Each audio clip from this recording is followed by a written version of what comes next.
kekerasan si iblis ini, keras kepalanya dia. Ini iblis berhak untuk dicaci maki. Coba pian ambil tasbih, pian caci maki iblis. Iblis jahat, iblis, pokoknya kalimat-kalimat tidak baik. Iblis laknat, iblis terkutuk, dijadikan amalan begitu di tasbih. Dapat pahala? Iblis laknat, iblis jahat, iblis jelek, iblis ini dijadikan tasbih, dapat pahala? Tidak ada dapat pahala sama sekali. Mending subhanallah, subhanallah dapat pahala. Allah, Allah dapat pahala. La ilaha illallah dapat pahala. Allahumma salli wa sallim ala sayyidina Muhammadin wa ala alihi wa sahbihi ajma'in. Baca salawat kepada Nabi dapat pahala. Tapi kalau iblis mal'un, iblis mal'un, iblis terkutuk, iblis enggak dapat pahala. 1000 kali omong kosong aja. Membuang-buang liur basi kata orang Banjar. Iya, lapah wihang. Ini iblis jelas-jelas berhak untuk dicaci maki dan dilaknat, yaitu tidak mendatangkan pahala ketika kita melaknatnya. Apalagi manusia. Apalagi kadang-kadang orang itu berhak atau tidaknya masih dipertanyakan untuk dicaci dan dimaki. Apalagi orang yang tidak berhak dicaci dan dimaki. Wal'iyadzubillah. Inilah yang dimaksud oleh Nabi sallallahu alaihi wasallam di dalam hadis, qitalul muslimi kufrun wa sibabuhu fusuq. Memerangi orang muslim itu kekufuran. Artinya orang yang menghalalkan memerangi orang muslim tanpa alasan yang tepat dalam agama itu bisa kafir. Sedangkan mencelanya, memakinya itu adalah fusuk, kefasikan. Fasik, maksiat, mencela dan mencaci maki orang mukmin, orang muslim. Allah. Ya boleh mencela dan mencaci maki. Nabi sallallahu alaihi wasallam jangankan manusia, benda mati saja tidak dicaci maki sama Nabi. Ketika beliau meminta kepada istrinya Sayyidah Aisyah radhiyallahu anha untuk menyiapkan sarapan pagi, maka Sayyidah Aisyah menyuguhkan sepotong roti. Tetapi roti itu tidak punya teman untuk dimakan. Biasanya kan kalau makan roti pakai selai atau mungkin pakai madu. Ini enggak ada. Nabi lalu bertanya kepada Sayyidah Aisyah, ada enggak teman untuk makan roti wahai Aisyah? Aisyah mengatakan, kita hanya punya cuka wahai Nabi. Apa kata Nabi? Bawa ke sini. Nabi kemudian mengatakan, ni'mal idam al-khal. Sebaik-baik lauk adalah cuka. Pagi-pagi makan roti dicocol ke cuka. Sallallahu alaihi wasallam. Kalau kita yang mengalami seperti itu, kira-kira apa yang terjadi? Masa cuka? Yang bener aja kamu. Mungkin kayak gitu kita bilang sama istri. Saya nanya, ada nggak teman makan atau lauk makan untuk roti? Kok kamu jawab cuka? Dasar nggak tahu diri, macam-macam akhirnya kalimat yang keluar dari lisan kita. Kalau Nabi sallallahu alaihi wasallam malah memujinya, ni'mal idam al-khal, sebaik-baik makanan lauk makan adalah cuka. Sallallahu alaihi wasallam. Benda mati, cuka benda mati, tidak punya perasaan, tidak punya hati nurani, benda mati. Ya, dipuji sama Nabi. Apalagi manusia yang jelas-jelas punya hati nurani, punya perasaan. Sallallahu alaihi wasallam. Jangan biasakan lidah digunakan untuk mencela dan mencaci maki orang lain.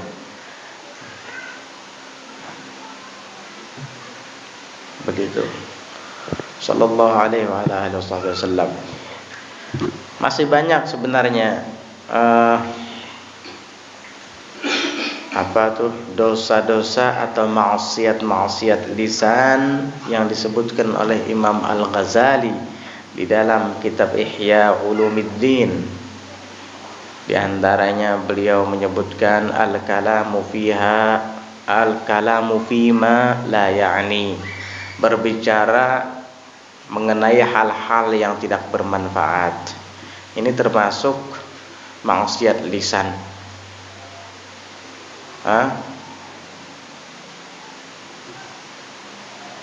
Karena orang yang berbicara tidak bermanfaat itu nanti akan merambat kepada pembicaraan yang haram. Di dalam hadis Rasulullah sallallahu alaihi wasallam bersabda, "Min husni islamil mar'i tarkuhu ma la ya'ni." Termasuk keindahan, kebagusan Islam seseorang adalah meninggalkannya ia sesuatu yang tidak bermanfaat. Pernah suatu saat Rasulullah sallallahu alaihi wasallam duduk bersama para sahabat, lalu beliau melihat ke arah pintu dan mengatakan, "Awwalu man yadkhulu alaikum rajulun min ahlil jannah." Kata Nabi, orang pertama yang akan masuk kepada kalian melalui pintu itu adalah seorang lelaki yang termasuk daripada penghuni surga, kata Nabi. Para sahabat semuanya penasaran, siapa ya kira-kira lelaki yang akan masuk melalui pintu itu, lelaki pertama yang masuk melalui pintu itu. Mereka tunggu. Ternyata orang yang masuk melalui pintu tersebut adalah Sayyidina Abdullah bin Salam radhiyallahu anhu arda, seorang sahabat Nabi. Akhirnya mereka semua barulah tahu kalau lelaki yang termasuk penghuni surga adalah Abdullah bin Salam. Mereka pun tidak ingin kehilangan keutamaan yang didapat oleh Abdullah bin Salam. Mereka juga ingin mendapatkannya.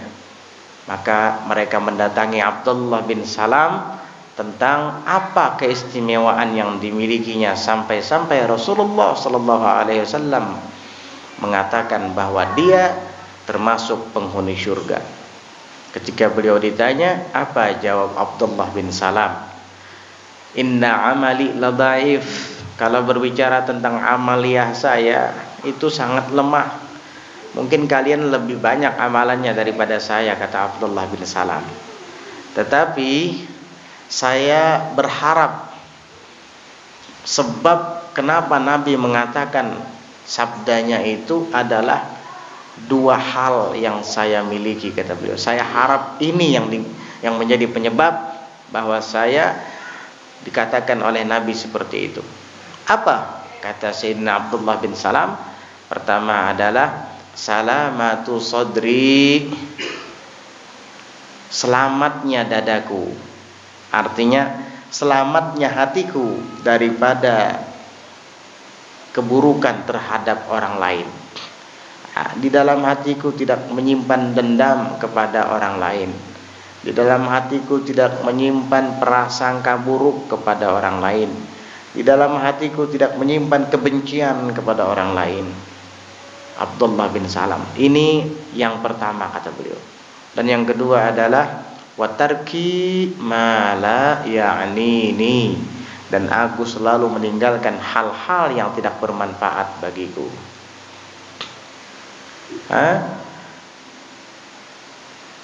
Man adda kalamahu min amalih qalla kalamuhu illa fima ya'ni.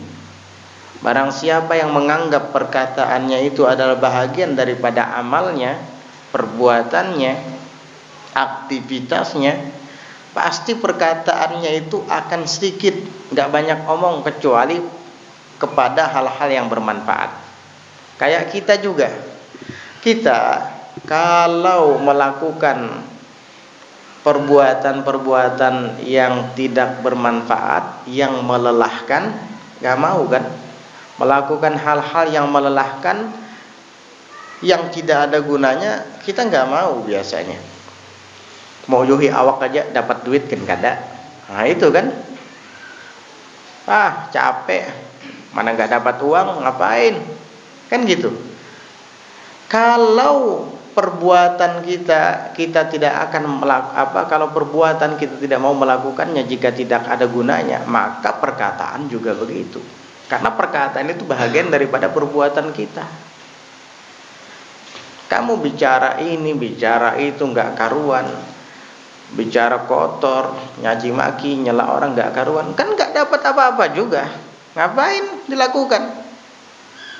Yang penting bicara yang baik-baik. Dan itu menunjukkan keimanan kamu. Man kana yu'minu billahi wal yawmil akhir falyaqul khairan aw liyasmut. Barang siapa yang beriman dengan Allah dan hari akhir, maka hendaknya ia melakukan mengucapkan yang baik atau berdiam. Ada dua pilihan. Mau bicara silahkan, tapi yang baik. Jika tidak baik, ambil pilihan kedua, diam. Itu aja.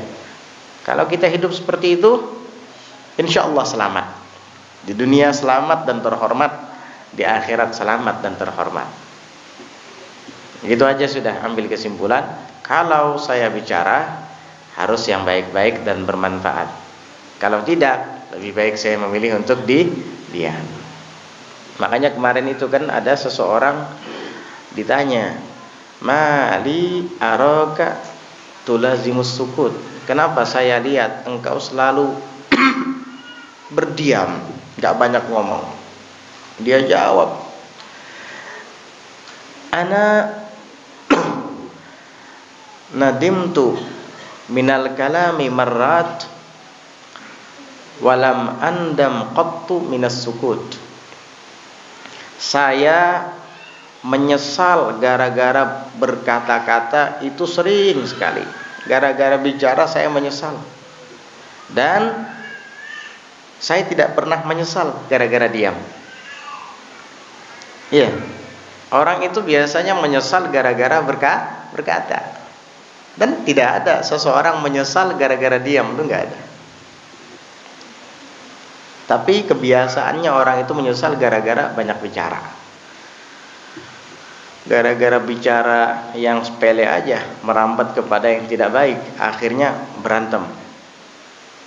Akhirnya saling pukul memukul dan mencederai. Begitu ditanya apa asal mulanya, saya cuman berguyon saja, bersenda gurau saja, tapi dia menganggap saya serius. Akhirnya terjadilah begini. Coba seandainya saya diam, gak mungkin terjadi. Nyesal akhirnya. Suami menjatuhkan talak atau cerai kepada istrinya, punya anak banyak, jatuhkan cerai gak tanggung-tanggung, talak 3. Akhirnya apa? Nyesal. Coba waktu bisa diulang, saya gak akan mengucapkan kalimat itu. Nah, inilah perkataan itu membuat kita menyesal. Tapi kalau diam, itu tidak akan membuat kita menyesal. Makanya ketika orang tadi ditanya, kenapa kamu gak banyak bicara, kau lebih banyak diam? Dia jawab dengan jawaban yang bijak. Saya sering menyesal gara-gara banyak ngomong, tapi saya tidak pernah menyesal gara-gara diam. Itu adalah hal-hal yang harus kita perhatikan. Sebenarnya masih banyak di dalam kitab Ihya Ulumuddin itu ada 20 malahan afatul lisan, bahaya-bahayanya lidah itu. Di antaranya juga ada al-mira wal jidal, bertengkar dan berdebat, al-fuhsyu, bicara kotor atau bicara porno, wasabbu, dan mencaci maki, wal badza'ah, sama badza'ah itu berbicara kotor juga, jorok. Itu maksiat lisan itu. Jangan kira bagus. Jangan kira bagus. Orang awam tidak baik bicara porno. Apalagi dia bukan orang awam. Apalagi dikenal sebagai ulama, ustaz, kiai. Ya Allah. Kalau orang awam saja tidak pantas mengucapkannya, apalagi orang alim. Itu al-fuhush. Andai kata kalimat fuhush itu bagus, tidak mungkin termasuk dalam larangan haji dan larangan umroh. Rafath itu kan dilarang. Faman farada fihinnal hajja fala rafatha wala fusuqa wala jidala fil hajj. Rafath dilarang. Al-fuhsyu minal qaul. Itu rafas. Bicara jorok, porno. Daripada saya menggibah orang, mending saya bicara kayak gini. Salah. Harusnya saya tidak mau menggibah orang dan tidak mau bicara jorok. Itu yang benar. Yang daripada saya dimakan buaya, mending saya dimakan macan. Sama mati juga. Itu namanya sama-sama mati, namanya kayak gitu. Harusnya saya pengen selamat dari mulut buaya dan mulut harimau atau macan. Begitu, itu yang benar. Daripada ngibahin orang, mending saya bicara kayak gini. Loh. Ya begitulah manusia. Mudah-mudahan Allah selamatkan kita dari maksiat lisan, daripada maksiat jawarih, anggota badan kita semuanya. Amin ya rabbal alamin. Ma'asil ain akan dilanjutkan di pelajaran berikutnya tentang hal-hal yang berkaitan dengan maksiat mata. Mudah-mudahan Allah Subhanahu wa taala berikan taufik hidayah, sehat dan afiah zahir dan batin, agar kita dapat kembali melanjutkan pelajaran kita di pelajaran berikutnya. Dan mudah-mudahan Allah taala berikan taufik hidayahnya untuk kita dapat melakukan amal-amal soleh dan menjauhi segala dosa-dosa dan maksiat, ikhlas hanya semata mengharap ridha dan rahmat ampunannya. Amin Allahumma amin. Ada pertanyaan? Assalamualaikum warahmatullahi wabarakatuh. Waalaikumsalam. Pertanyaan pertama, bagaimana hukumnya berdusta dengan cara untuk menakut-nakuti anak, misalnya di sana ada hantu, ada ular atau selainnya. Kemudian yang kedua, bagaimana, apakah haram juga mencela binatang seperti kucing dan lain-lain? Apa? Mencela apa? Kucing, binatang. Nah, mendustai anak, ya kalau bisa jangan ya. Mendidik ya mendidik, tapi jangan membohongi, apalagi dengan hal-hal yang tidak baik. Seperti awas ada hantu, padahal hantu nggak ada. Emang hantu ada nggak? Takut-takut adalah hantu. Allah menciptakan jin, manusia, malaikat, iblis dan syaitan, hayawan, tumbuhan. Ada nggak hantu di situ? Innallaha khalaqa hantu. Nggak ada. Pian-pian aja yang ngarang itu. Sudah jelas-jelas itu hal-hal yang fiktif, yang tidak ada. Pian takut-takut ya anak pian. Emang hantu tuh definisinya apa? Orang yang dikubur lalu bangkit dari kuburnya, itu hantu gitu. Emang pernah pian ngeliat ada orang mati hidup lagi dari bangkit dari kubur gitu? Ada? Hah? Siapa yang pernah ngeliat itu? Entah Bib, di depan rumah saya Bib ada pocong loncat-loncat. Gimana pocongnya? Ya itu Bib, badannya diikat bukan diikat, kainnya gitu nempel di badan terus lari-lari gitu. Kan badannya itu kan enggak, dia ngelihat pocong tuh badan dalam keadaan terikat katanya. Terus lompat-lompat di depan rumah, diikat badannya. Padahal kan mayat itu ketika dimasukkan ke dalam kubur, tali pengikatnya dilepas. Nah, kok ketika jadi pocong terikat lagi? Siapa yang ngikat? Temannya yang di sebelahnya itu apa mungkar nakir ngikatin gitu ya? Lucu kan? Mestinya kalau memang betul-betul pocong itu kainnya lepas semua, pas dia berdiri langsung terpacul semua. Karena ikatannya sudah dilepas dari sejak mau dimasukkan tanah ke dalam kuburnya. Nah itu, kalau ada pocong pentung aja. Ya, lewat di muka musola ini ada pocong pentung kepalanya. Ntar kalau besok kepalanya bincul berarti ini pocongnya. Iya. Jadi jangan nakut-nakuti anak dengan hal-hal yang semacam itu. Akhirnya nanti anaknya jadi penakut betulan sampai tua. Mau ke WC minta ditemani terus. Kan pian juga yang repot.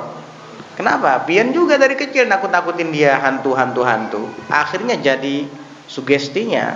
Setiap kali mau ke kamar mandi seakan-akan betul-betul ada hantu. Iya. Akhirnya apa? Ma, temanin ulun. Bah, temani ulun. Ya pian yang repot akhirnya. asik-asik nonton Piala Dunia.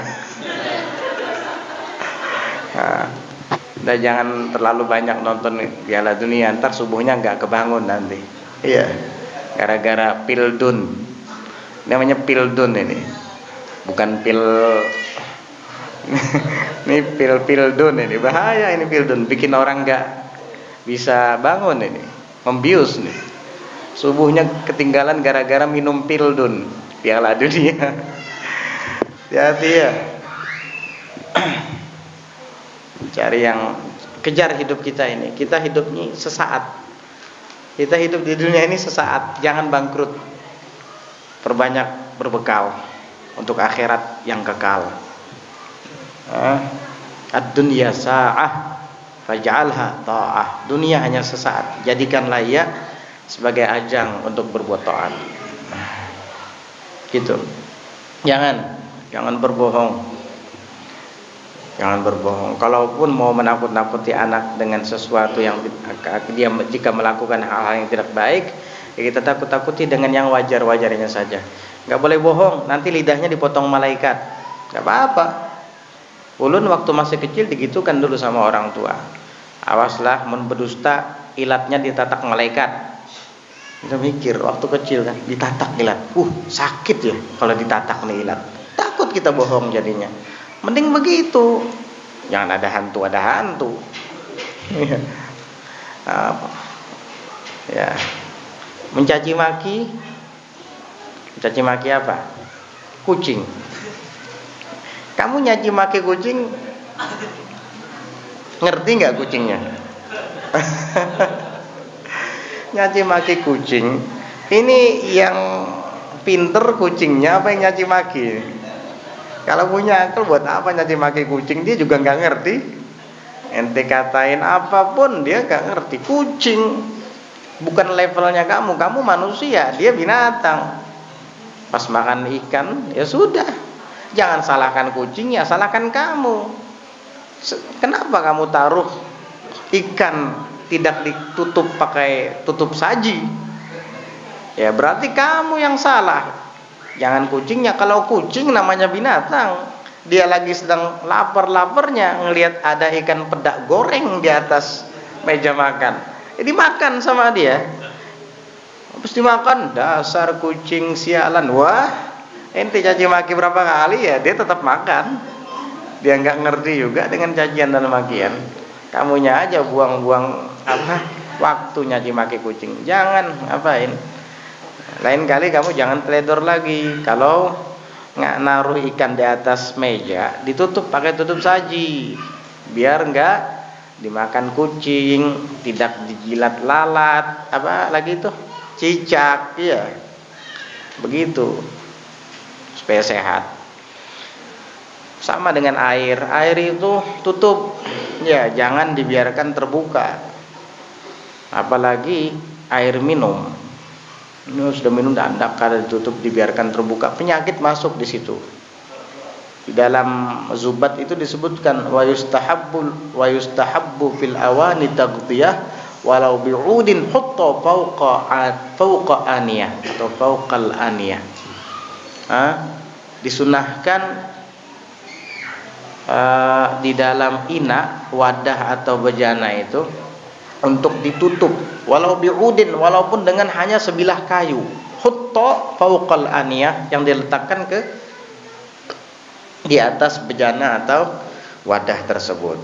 Itu sunnah hukumnya, ya. Jangan dibiarkan terbuka. Jadi ketika kita meletakkan sesuatu di atas bejana atau wadah tadi, baca Bismillahirrahmanirrahim. Insyaallah ketika ada penyakit akan turun, tidak akan masuk mengenai minuman kita tersebut. Jadi sehat terus. Virus nggak akan masuk ke situ kalau ditutup, walau hanya dengan sebilah kayu. Biasanya teman-teman itu pakai siwak. Seandainya nggak ada tutup gelas, ya siwak aja kita taruh di atas gelas. Baca Bismillahirrahmanirrahim, taruh sini. Udah. Insyaallah penyakit nggak masuk ke situ. Kadang-kala kita bingung, saya nggak pernah makan yang macam-macam, saya tidak pernah minum minuman yang kemasan dan lain sebagainya, kok saya bisa asam lambung, kok saya bisa kena gagal ginjal? Mungkin karena minuman-minuman itu tadi yang tidak ditutup. Ketika kamu biarkan di atas meja, penyakit masuk kamu tidak tahu. Jadi begitu. Kadang hal-hal yang sepele itu membuat kita menjadi bahaya. Nah, sudah lagi. Ada pertanyaan dari ibu-ibu petugas posyandu. Ya. Apa hukumnya memakai fasilitas musola untuk kegiatan di luar kegiatan musola seperti posyandu? Setiap wakaf atau sumbangan untuk musola itu tergantung dengan niat si wakif. Untuk apa dia meniatkan? Kalau dia meniatkan untuk hal-hal yang berkaitan dengan musola saja, ya jangan digunakan ke lain, nggak boleh. Kecuali dia berniat untuk kemaslahatan muslimin muslimat secara umum, nggak apa-apa. Jadi tergantung qasad atau niat si wakif ketika mewakafkan barang tersebut ke musola. Kalau seandainya wakif mengatakan saya wakafkan piring ini khusus untuk musola Darut Taqwa, maka tidak boleh digunakan oleh selain yang ada hubungannya dengan musola Darut Taqwa. Tapi kalau saya wakafkan piring-piring ini atau gelas-gelas ini untuk kemaslahatan bersama dan saya titip di musola Darut Taqwa, ini nggak apa-apa digunakan oleh yang lain, kepentingan muslimin muslimat. Jadi begitu. Al-umuru bimaqasidiha, segala umur, segala hal, perkara tergantung maksud-maksud tujuannya. Jadi begitu. Pertanyaan terakhir, bagaimana amalan pembersih hati secara zahir dan batin? Nah, mudah-mudahan Allah bersihkan hati kita semuanya ya Rabb. Amin ya Rabbal alamin. Ya, membersihkan hati itu dengan berzikir kepada Allah, dengan membaca ayat-ayat Al-Qur'an, itu dapat membersihkan hati. Makanya Sayyidina Utsman ibnu Affan radhiyallahu anhu itu mengatakan, "Lau tahurat al-qulub atau lau tahara qalbu ahadikum lam yashba' min tilawatil Qur'an aw kama qala aw law taharatil qulub lama syabi'at an qiraatil Qur'an." Misalnya gitu lafadznya. Intinya begini, Sayyidina Utsman bin Affan mengatakan, andai kata hati itu bersih, lama syabi'at min qiraatil Qur'an, tentu dia tidak akan pernah kenyang daripada membaca Al-Qur'an. Jadi itu bisa kita jadikan barometer atau tolak ukur ketika kita rajin atau tidaknya membaca Al-Qur'an. Kalau kita tidak rajin, malas membaca Al-Qur'an, berarti itu hati kita kotor. Nah, kalau kita rajin membaca Al-Qur'an, insya Allah berarti ada kemungkinan hati kita bersih. Tapi jangan merasa bersih, nggak boleh. Justru orang yang merasa hatinya bersih itu kotor hatinya. Fala tuzakku anfusakum balillahu yuzakkikum. Itu diantaranya zikrullah, kemudian tilawatul Al-Qur'an, kemudian sholawat kepada Nabi dan amal-amal soleh lainnya. Dengan demikian hati kita akan bersih. Itulah amalannya. Kemudian berdoa kepada Allah, minta dibersihkan hati. Di saat kita selesai dari beristinja, kita akan berdoa, Allahumma tahhir qalbi minan nifaq wa hassin farji minal fawahish. Ini diantara doa setelah beristinja. Ya Allah, bersihkan hati hamba daripada nifak, kemunafikan, dan bentengi, peliharakan kemaluan hamba daripada perbuatan-perbuatan keji. Itu doa setelah beristinja. Allahumma tahhir qalbi minan nifaqi wa hassin farji minal fawahish. Syekh Nawawi Al-Bantani menyebutkan doa itu dibaca setelah keluar dari WC. Setelah keluar dari WC-nya baru dibaca. Dan ada juga amalan supaya hati bersih. Kita merendahkan diri kita dan melawan nafsu kita. Ulun teringat dulu Asy-Syaikh Mutawalli Asy-Sya'rawi, seorang ulama Mesir yang dikenal dengan mufassir atau ahli tafsir. Beliau ketika itu sedang mengisi acara di sebuah tempat. Karena beliau ulama besar, ahli tafsir, semua penduduk daerah itu menghormati beliau. Semuanya salaman, cium tangan, ta'zim. Setelah selesai membacakan tafsir dan menjelaskannya, semua kagum dan memuji-muji beliau. Akhirnya rupanya beliau merasa ketakutan, magrur, takut beliau tertipu dengan itu semua. Nafsu beliau bangkit, seakan-akan bangga diri, takut. Akhirnya ketika beliau sedang berjalan bersama supirnya di mobil, beliau mengajak supir untuk mampir ke sebuah masjid. Di masjid itu kalau tidak salah ada 7 atau 9 toilet. Itu beliau buka jubahnya, beliau lepas imamahnya, lalu kemudian beliau bersihkan toilet itu satu persatu sampai selesai. Muridnya heran, dari tadi ditunggu di WC enggak keluar-keluar. Kenapa lama banget? Dikira di hammam itu sedang buang hajat Padahal beliau bersihkan WC, disikat, digosok sampai kinclong lantainya. Yang satu selesai, dilanjutkan yang satunya lagi sampai bersih semua, baru keluar dari WC. Pas supirnya ngelihat, "Wahai Syekh, kok lama banget? Ada apa tadi?" "Saya baru saja membersihkan kamar mandi dan toilet yang ada di masjid ini." Astagfirullahaladzim, kenapa enggak ngomong? Coba kalau sampean bilang, biar saya saja yang bersihkan. Enggak, jangan. Biar saya tahu diri bahwa saya ini bukan apa-apa. Saya hanya tukang bersih WC, selesai. Itu cara membersihkan hati juga. Kita dipuji orang dikit aja, kayak udah terbang ke langit ke-7. Subhanallah. Mudah-mudahan Allah bersihkan hati kita. Allahumma zakki anfusana anta khairu man zakkaha. Amin ya rabbal alamin. Ala hadhihi an-niyyah wa ala kulli niyyatin salihatin jami'ah syamilah li khairatid dunya wal akhirah wa ila hadratin nabi Muhammadin sallallahu alaihi wa ala alihi wa sahbihi wa sallam. Al-Fatihah. Bismillahirrahmanirrahim. Ar-Rahmanir Rahim.